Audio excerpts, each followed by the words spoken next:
Thanks for joining us on our streaming service for your First Alert avalanche forecast. I'm your First Alert meteorologist, Callie Zanandri. And joining me now is Brian Lazar from the Colorado Avalanche Information Center.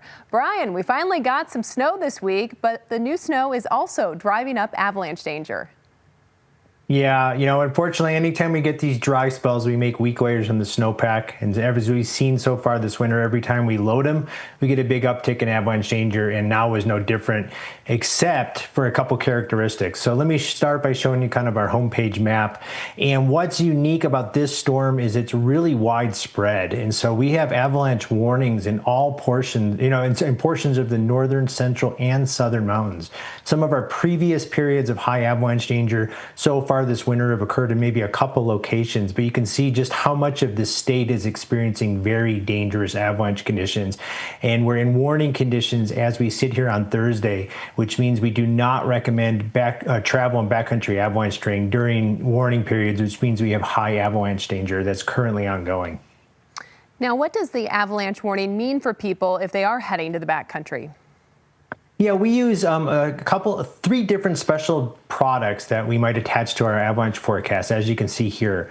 So an avalanche watch, which is the one in the middle here, means that we expect very dangerous avalanche conditions in the near future. So it's the dangerous avalanche conditions are coming. An avalanche warning, which is where we sit right here on Thursday, means it is occurring right now.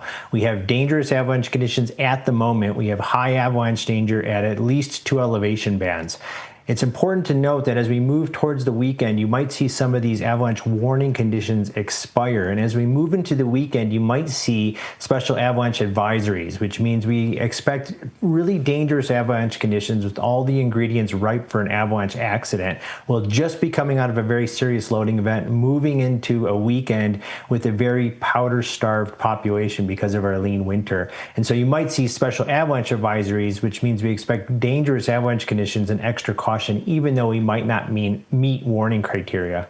And what's driving all of these conditions right now is we had a bunch of snowfall, as everyone has been seeing on the news, upwards of 3 feet of snow in some of the favored areas, and it is coming in with a lot of wind. So if you look at this animation, those yellow colors are wind gusts in excess of 40 miles an hour, and we've seen gusts exceeding 70 miles an hour. So that's a lot of snow loading those fragile weak layers and drifting snow onto suspect slopes. As we've shown several times throughout the season, we have a variety of buried weak layers in the snowpack. They all tend to coincide with either warm periods and rain events, which made crusts like near the bottom of this image here, or in the middle of the snowpack, you can see these weak layers that formed in January and the early part of February, which are those drought layers. So anytime we have these dry, long periods without snow and cold nighttime temperatures, we create very weak and fragile snow on the snow surface. Once we bury that, those fragile weak layers do fail, and that's what we saw last week in some areas of the Western Elk Mountains, which were kind of leading the curve, but you can see that those February drought layers in the upper part of the snowpack did not handle their first test, and we're seeing those kind of conditions spread now to most of the state. You can see a couple skier here on the ridge. One little stomp on the slope gets the whole thing to shatter, and this really just indicates how fragile these weak layers are. You can see that with all of the drifting, a lot of these avalanches are now getting to the point where they're breaking 2 to 3 feet deep. After this week's loading event and drifting, we could see some of these avalanches break 4 feet deep or deeper, which could be enough for them to step into those deeper weak layers. So we're not only going to see the most widespread dangerous avalanche conditions of the year, we are going to see the biggest avalanches that we've seen so far this season.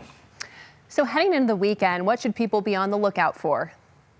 Yeah, well, first and foremost, check the avalanche forecast at colorado.gov/avalanche or on the CAIC mobile app just to see what state we're in. But you're likely to find very dangerous avalanche conditions as we move towards the weekend.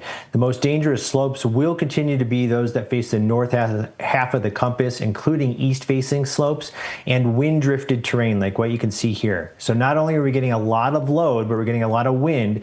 So any of those slopes that are receiving all this wind drifted snow will be the most dangerous. We should have some pretty clear signs of instability, including ongoing natural avalanche activity.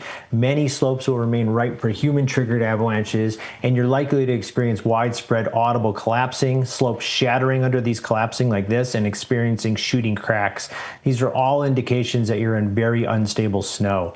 And so what we do want to emphasize is even though the warnings and the headlines might drop away by the time we get into this weekend, many slopes are going to remain ripe for human-triggered avalanches. And so we really are worried about an accident this weekend. We do want to caution people that you can enjoy the snow, but we're going to really need to stick to conservative terrain choices because of how tender it's going to be, which means essentially recreating on slopes 30 degrees or less without steeper terrain overhead. Thank you for joining us, Brian. That's some great advice. Thank you. And we will see you back here next week for your First Alert Avalanche Report.